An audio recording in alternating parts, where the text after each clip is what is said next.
Assalamualaikum warahmatullahi wabarakatuh. Perkenalkan, nama saya Gita Pratiwi. Kali ini saya akan membahas artikel mengenai hedging behavior in the Australian loan market and its impact on bank loan quality. Artikel ini berasal dari Fong Tau Tran, Ho Yung Yan, dan Ching Ting Lin tahun 2017.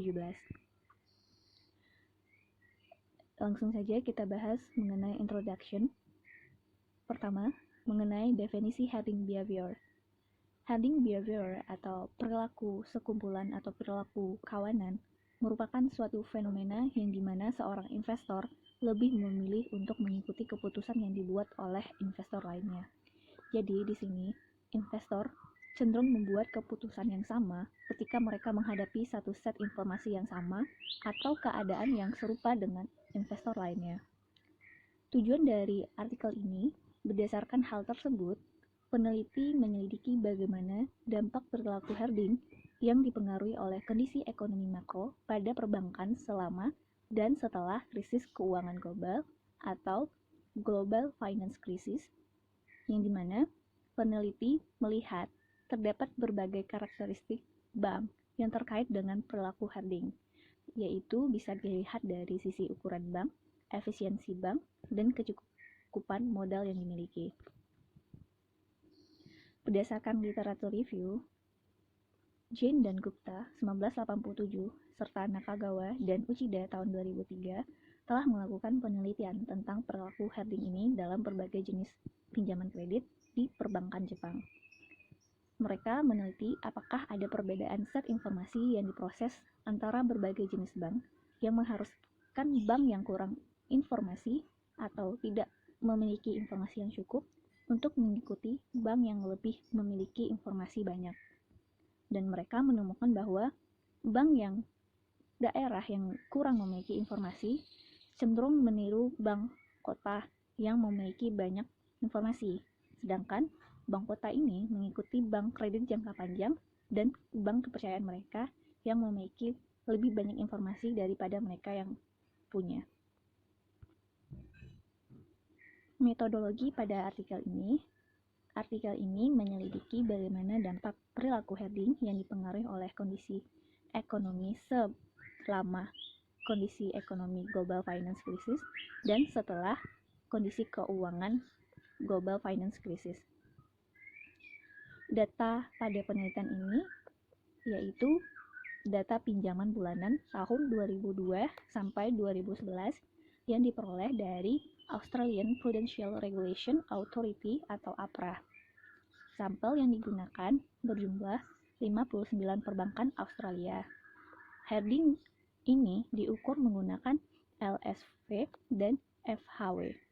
Premis yang mendasari langkah-langkah LSV dan FHW ini adalah bahwa keputusan pinjaman didistribusikan secara acak dengan asumsi yang sama untuk semua kategori pinjaman. Pengukuran untuk FHW dan LSV itu dihitung menggunakan VHW dihitung menggunakan momen sentral kedua dan penyebut yang telah dinormalisasi.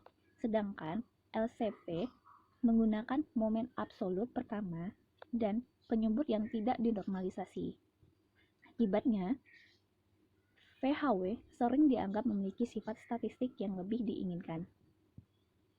Untuk menjelaskan perilaku hedging pada semua kategori pinjaman, peneliti menggunakan LSV dan nilai yang berbobot sama, di mana bobot nilai itu adalah proporsi dari pinjaman yang beredar di setiap kategori.